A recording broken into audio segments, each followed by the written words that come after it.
അച്ഛനെ അമ്മയെ ഒന്ന് ഫോൺ വിളിച്ച് പറയാൻ പറ്റാത്ത എന്ത് സാഹചര്യടാ മുരളിക്കുള്ളത്? നീ പറ, കേക്കട്ടെ ഞങ്ങള്. ഓ എന്റെ അമ്മേ, ഞാനോ വല്യേട്ടനോ ഈ നിൽക്കുന്ന പുഷ്പൻ ചേട്ടനോ പോലും അറിഞ്ഞിരുന്നില്ല മുരളിയേട്ടൻ ആരതി ചേച്ചിയെ രഹസ്യമായിട്ട് താലി കെട്ടിയ കാര്യം.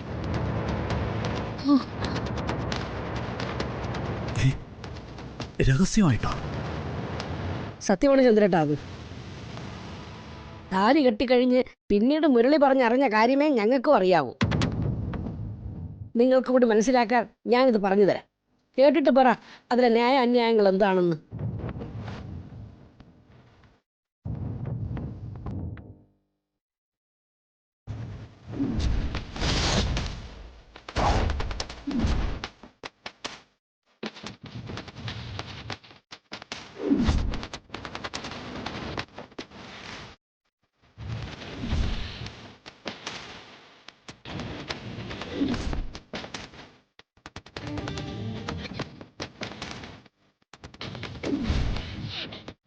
ആ പെണ്ണിന്റെ ജീവിതവും മാനവും രക്ഷിക്കാനാ മുരളി അപ്പോൾ അത് ചെയ്തത്. ആരതിക്ക് പക്ഷേ അത് പൂർണ്ണമായിട്ടും ഇപ്പോഴും മനസ്സിലായിട്ടില്ല. നിങ്ങളെങ്കിലും മനസ്സിലാക്കണം മുരളിയെ, അവന്റെ അവസ്ഥ എന്താണെന്ന്. കാര്യമൊക്കെ ഇങ്ങനെ ഒരുപാട് ന്യായങ്ങൾ പറയാൻ കാണും. നേരു പറഞ്ഞ ഞങ്ങളിപ്പോൾ പ്രസാദിന്റെ കല്യാണക്കാര്യം സംസാരിക്കാനായി ഇങ്ങോട്ട് വന്നത്. പക്ഷേ നേരെ അനുജൻ തന്നെ ഇങ്ങനെ ഒരു രഹസ്യ കല്യാണം കഴിച്ച് നിൽക്കുകയാണെന്ന് വരുമ്പോ പിന്നെ പ്രസാദിന് നല്ലൊരു ആലോചന വരുമോ? അതെന്താ ഇവിടെ ആരും ആലോചിക്കാത്തെ?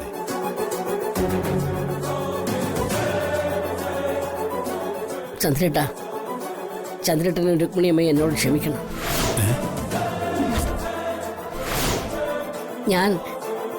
ഞാൻ ഇനി അത് നിങ്ങളോട് മറച്ചു വെച്ചാൽ അത് വലിയ തെറ്റാവുമെന്ന് ഉറപ്പാ.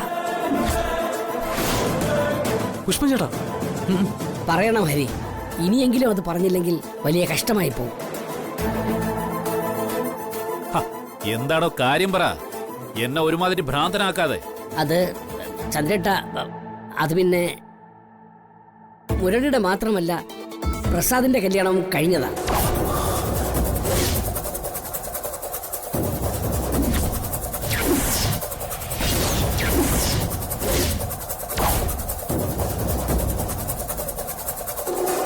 നിങ്ങളോട് പറഞ്ഞിട്ടുള്ള ആ അഞ്ജലിയില്ലേ, അവൾ പ്രസാദിന്റെ ബിസിനസ് പാർട്ണർ മാത്രമല്ല, അവന്റെ സ്വന്തം ഭാര്യ കൂടിയാണ്. ഞങ്ങൾ ആരും അറിയാത്ത മറ്റൊരു വിവാഹം.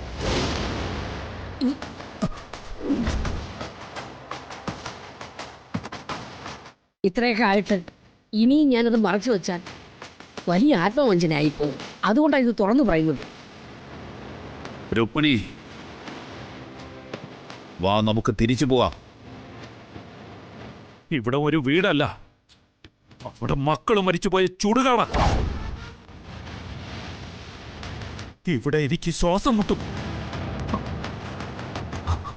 അച്ഛാ,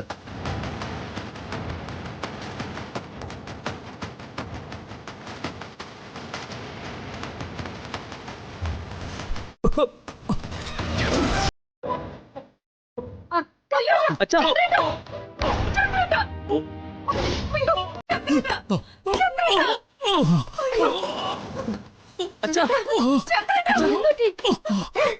അച്ഛാ, അച്ഛാ, അച്ഛാ, അച്ഛാ, നീ വേഗം പോയി വണ്ടി വിളിച്ചോണ്ട് വാ.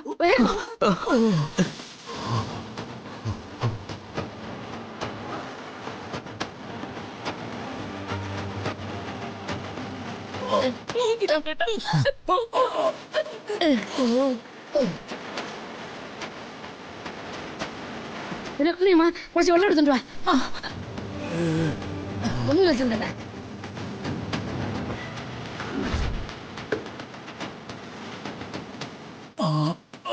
ചന്ദ്രേട്ടാ,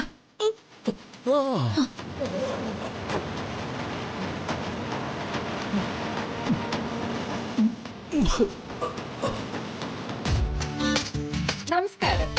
നമ്മുടെ നിത്യജീവിതത്തിൽ വിഷം തളിച്ച പച്ചക്കറികളുടെ ഉപയോഗം കൂടി വരികയാണ്. അതോടൊപ്പം ജീവിതശൈലി രോഗങ്ങളും.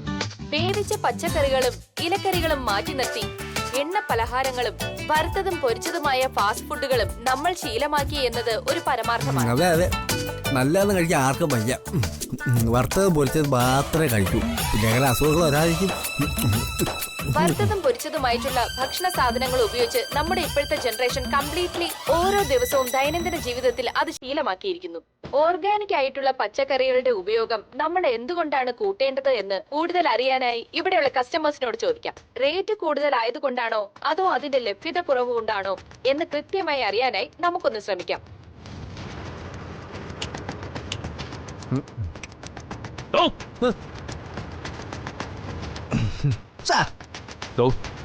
ഒരാവശ്യത്തിന് തന്നെ എത്ര തവണ വിളിക്കണം? തൊണ്ട പൊട്ടി മരിച്ചാലെങ്കിലും താനൊക്കെ അത് കേൾക്കോ? എന്താ സാർ, എന്തുവാണ് സാറിന്? അത് തല വേദനിച്ചിട്ട് വയ്യ, ഒരു ഗുളിക കഴിക്കണമെന്ന് വെച്ചാൽ ജഗ്ഗിൽ ഒരു തുള്ളി വെള്ളമില്ല. അത്രേ ഉള്ള കാര്യം. ഞാൻ അടുത്തല്ലോ. ജഗ് അവിടെ മുകളിലിരിപ്പുണ്ട്. ഓക്കെ സാർ, ഇതാ പോയി ഇതാ വന്ന്.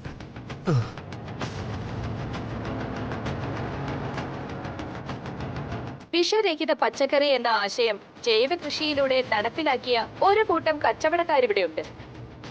ജൈവ പച്ചക്കറികളുടെ ഉപഭോക്താക്കളായ കസ്റ്റമേഴ്സിനോട് തന്നെ നമുക്ക് അഭിപ്രായം ചോദിക്കാം. നമസ്കാരം ചേച്ചിമാരെ, ഒരു കാര്യം ചോദിച്ചോട്ടെ, എന്തുകൊണ്ടാണ് വില കൂടുതൽ ഉണ്ടെന്ന അഭിപ്രായം ഉണ്ടായിട്ടും നിങ്ങളൊക്കെ ജൈവ പച്ചക്കറികൾ തന്നെ വാങ്ങാൻ ഇവിടെ വരുന്നത്?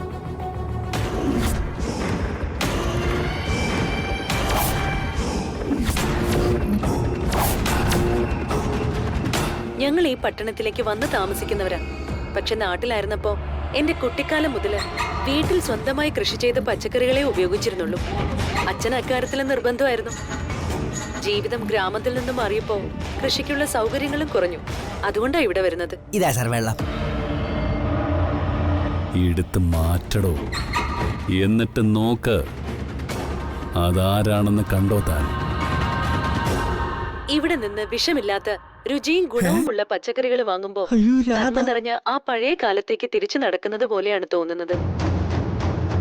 അച്ഛന്റെ കൈപിടിച്ച് തോട്ടത്തിലൂടെ നടക്കുന്ന അതേ സുഖം, അതേ പാവലും അതേ വെണ്ടയും വഴുതനങ്ങയും ഒക്കെ തൊടിയിൽ നിന്ന് പറിച്ചെടുക്കുന്ന അതേ സുഖം. വിലയ്ക്കപ്പുറം ഗുണവും രുചിയും തന്നെയല്ലേ ആഹാരത്തിന് രുചി കൂട്ടുന്നത്. സാറേ, ഇത് രാധ തന്നെയാ. എവിടെ നിന്ന് അവര് സംസാരിക്കുന്നത്? പരിപാടി ലൈവാ, പക്ഷേ എവിടെയാ സ്ഥലമൊന്ന് പറഞ്ഞിട്ടില്ല. ഈ പരിസരത്ത് എവിടെയോ തന്നെയാണെന്നാ എൻ്റെ സംശയം. നോക്കിയിട്ട് എനിക്ക് മനസ്സിലാവുന്നില്ലല്ലോ. മാർക്കറ്റ് ജംഗ്ഷൻ വല്ല ആണോ എന്തോ? തൻ്റെ ഉണക്ക ഗസ്സിംഗ് ഒന്നും വേണ്ട. നമുക്ക് ആ ചാനലിലേക്ക് തന്നെ വിളിച്ചു നോക്കാം. താൻ ആ ഫോണിങ് എടുക്ക. ഇപ്പൊ എടുത്തോണ്ടരാ.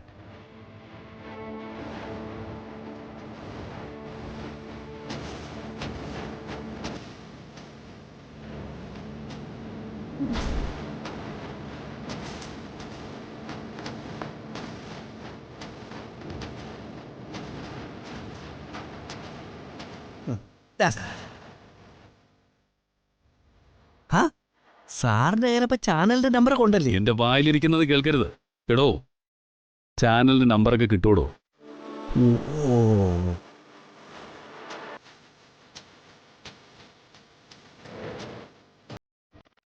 ഹലോ, സി കേരളം ചാനലല്ലേ? ഞാൻ ടി വിയിലൊരു ലൈവ് പ്രോഗ്രാം കണ്ടുകൊണ്ടിരിക്കുക. അതെ അതെ, ജൈവ പച്ചക്കറികളുടെ ഒരു മാർക്കറ്റിനെ പറ്റി. ഇതെവിടെ ഈ മാർക്കറ്റ് എന്ന് പറയാമോ? വെയിറ്റ് ചെയ്യാം. കണ്ടോടോ, നമ്മുടെ കൺമുന്നിൽ അവിടെ നിൽക്കുന്നത് കണ്ടോ? എന്റെ രാധ, എന്റെ കൺമുന്നിൽ.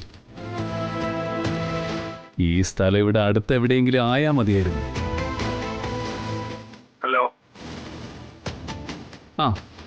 ഹലോ, കേൾക്കാം, പറഞ്ഞോളൂ. Okay, thank you.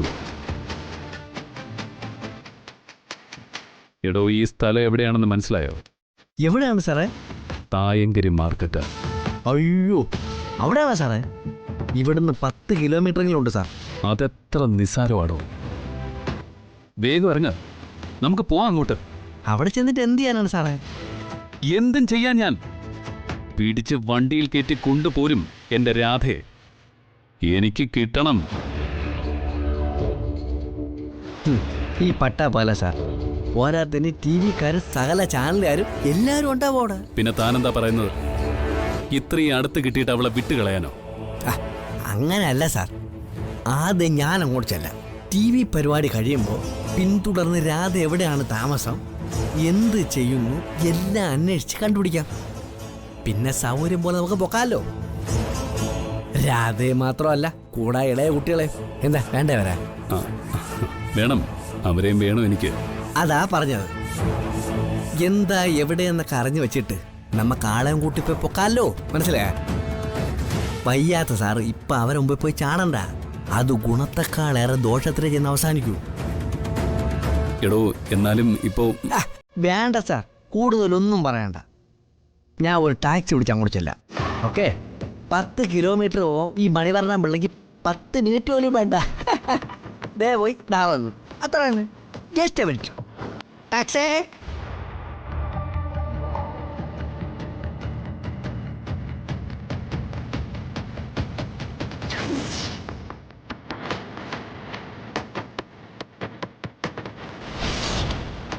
രാധ, എന്റെ രാധ, എന്റേത് മാത്രം, എന്റെ മാത്രം രാധ, എന്റേത് മാത്രം.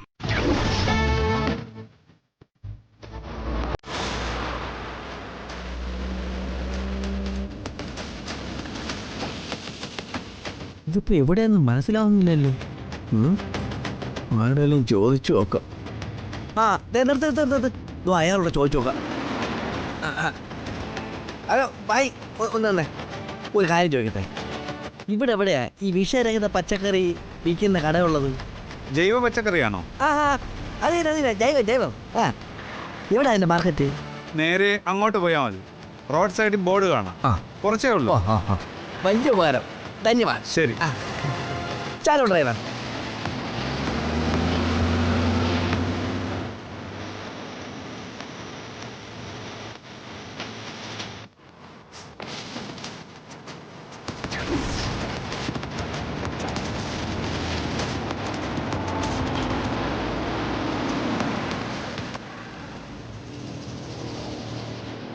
അമ്പടാ ഭാഗ്യം, ഇത് തന്നെ കണ്ടുപിടിച്ചേ. വണ്ടി തിരിച്ചിട്ടെങ്കിൽ ഞാൻ ഒരു പെങ്കൊച്ചുമായിട്ട് വരും. നമുക്ക് തിരിച്ചു പോകണം.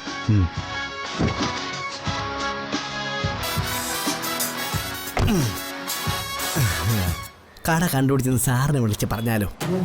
അല്ലെങ്കിൽ വേണ്ട, രാധയും കൂടെ കണ്ടുപിടിച്ചിട്ട് വിളിക്കാം. അതാണല്ലോ കൂടുതൽ സന്തോഷം.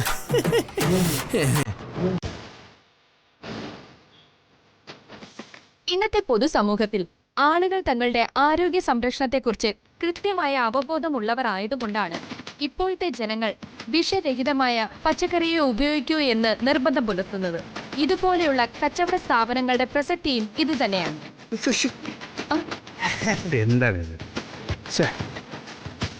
ഇതോടെ നമ്മുടെ ആരോഗ്യ കേരളം എന്ന പരിപാടി അവസാനിക്കുകയാണ്.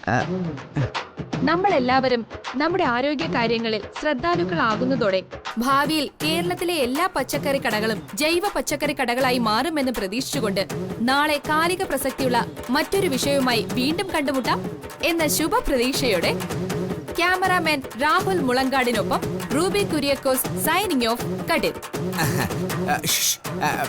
പെങ്ങളെ ഒരു കാര്യം, ഇയാൾക്ക് എന്താ വേണ്ടേ? കുറെ നേരമായാലോ ഡിസ്റ്റർബ് ചെയ്യുന്നേ.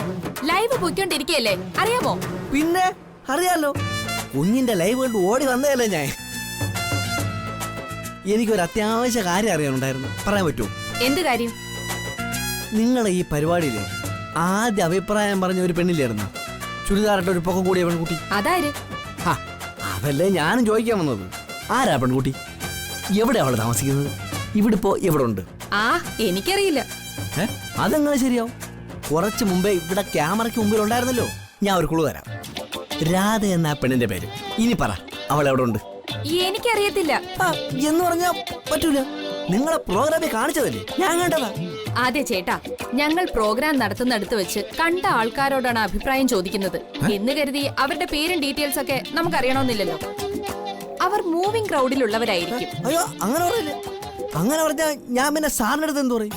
ഏത് സാറ്? നിങ്ങൾക്ക് എന്തെങ്കിലും കുഴപ്പമുണ്ടോ? ആരാ നിങ്ങള്? പ്രസിനെ കളിയാക്കാൻ വല്ലതുമാണോ ഇറങ്ങിയിരിക്കുന്നത്? അയ്യോ അങ്ങനെയൊന്നുമല്ല. എനിക്ക് വളരെ അത്യാവശ്യമായിട്ട് ആ പെണ്ണിനെ കണ്ടുപിടിച്ചേ പറ്റൂ.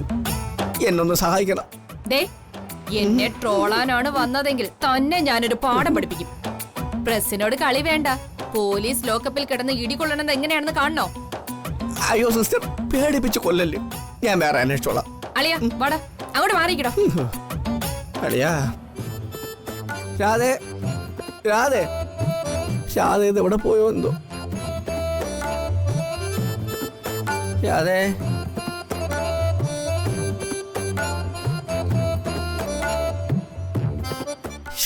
എന്റെ ഭഗവാനെ, രാധയെ കുറിച്ച് ഒരു വിവരവും കിട്ടാതെ ഞാൻ എങ്ങനാ വീട്ടിൽ ചെന്ന് കയറും?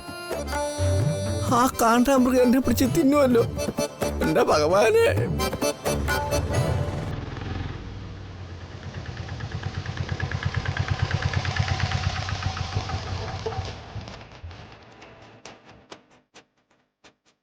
ഇതാ സാധനങ്ങളൊക്കെ ഇവിടെ എത്തിച്ചിട്ടുണ്ട്. എന്റെ ഡ്യൂട്ടി കഴിഞ്ഞു, ഞാൻ പോവാ.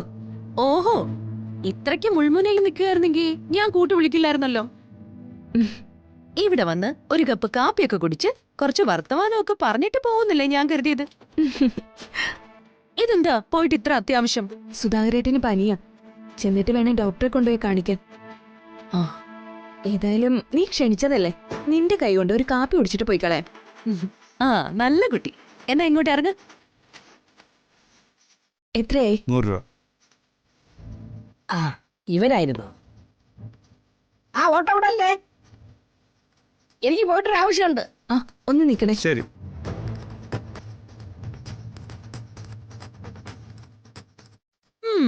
പുഷ്പൻ ചേട്ടൻ ഇത് എങ്ങോട്ടോ അത്യാവശ്യമായിട്ട് പോവാണെന്ന് തോന്നല്ലോ. അതെ, ആശുപത്രിയിലേക്കാ. ആശുപത്രിയിലേക്കോ? അവിടെ ആരാ ആശുപത്രിയില്? പ്രസാദിന്റെ അച്ഛൻ.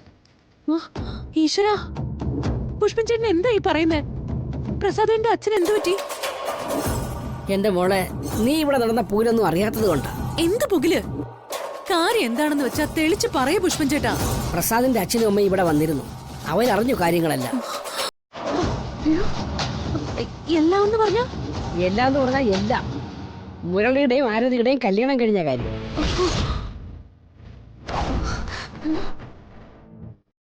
നിന്റെയും പ്രസാദിന്റെയും കല്യാണം കഴിഞ്ഞ കാര്യം. അങ്ങനെ എല്ലാം.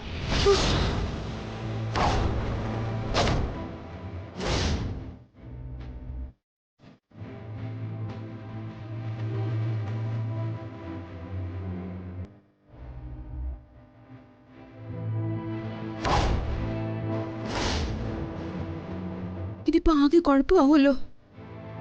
എങ്ങനെയാ അവരിത് അറിഞ്ഞത്? പകുതി തനിയെ അറിഞ്ഞതാ, അടുത്ത പകുതി എനിക്ക് നേരിട്ട് പറയേണ്ടി വന്നു.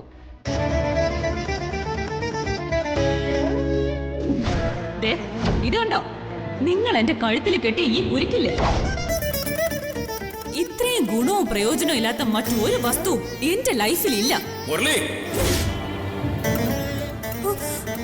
ഞാൻ കെട്ടി താലി ചെയ്ത് എന്റെ ഭാര്യ ആരതി.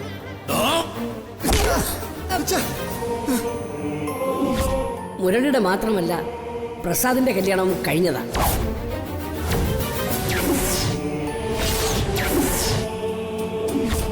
സത്യം പറഞ്ഞ ഞാനായിട്ടൊന്നും പറയണമെന്ന് വിചാരിച്ചതല്ല.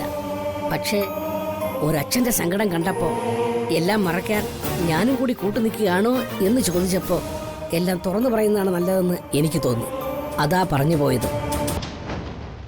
പക്ഷെ പ്രസാദും അഞ്ജലിയും ഭാര്യ ഭർത്താക്കന്മാരാണെന്ന് അറിഞ്ഞപ്പോൾ ചന്ദ്രേട്ടൻ ദേഹം തളർന്ന് വീണുപോയി. ഈശ്വര. അതാ ആശുപത്രിയിലേക്ക് ഹരിയും രുക്മിണിയമ്മയും കൂടി കൊണ്ടുപോയത്. പുഷ്പൻ ചേട്ടൻ എന്താ അവരുടെ കൂടെ പോകാത്തത്? ആ ബഹളത്തിനിടയ്ക്ക് വീട് പൂട്ടാനോ എന്തെങ്കിലും എടുക്കാനോ ഒന്നും പറ്റാതെ വന്നു. പിന്നെ നിങ്ങളാരെങ്കിലും വന്നാൽ വിവരം പറയാനും ആൾ വേണ്ടേ? ഹരിയും രുക്മിണിയമ്മയും കൂടെ ഉണ്ടായിരുന്നതുകൊണ്ട് ഞാൻ നിന്നു. ഇവിടെ വരുന്നവരോട് വിവരം പറയാം. ചന്ദ്രേട്ടന് വലിയ കുഴപ്പമില്ലെന്നാ ഹരി വിളിച്ച് പറഞ്ഞത്. ഉമിയോ മറ്റോ ഒക്കെ എടുക്കാൻ രുക്മിണിയമ്മ ഇങ്ങോട്ട് വരുന്നുണ്ട്. എങ്കിൽ പിന്നെ ഇത്തിരി കഞ്ഞി വെച്ച് കൊണ്ടുപോകാമെന്ന് ഞാനും കരുതി. ശരി ശരി, എങ്കിലിനി വൈകണ്ട, പുഷ്പൻ ചേട്ടൻ പോയിട്ട് വാ. അല്ല, അഞ്ജലി? അവളോട് ഞാൻ പറഞ്ഞോളാം. ചേട്ടൻ വയ്ക്കോ.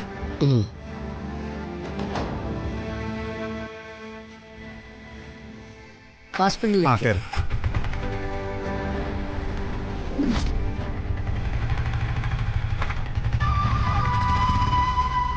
സത്യത്തിൽ നീ എന്തിനാ മോളെ വിഷമിക്കുന്നത്?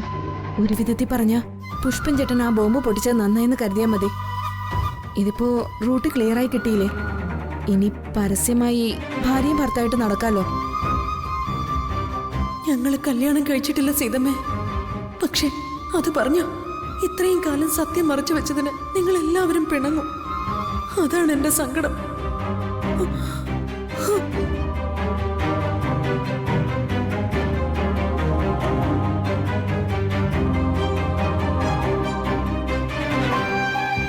ഇങ്ങനെയൊന്നും മിണ്ടാതിരുന്നിട്ട് കാര്യമില്ല.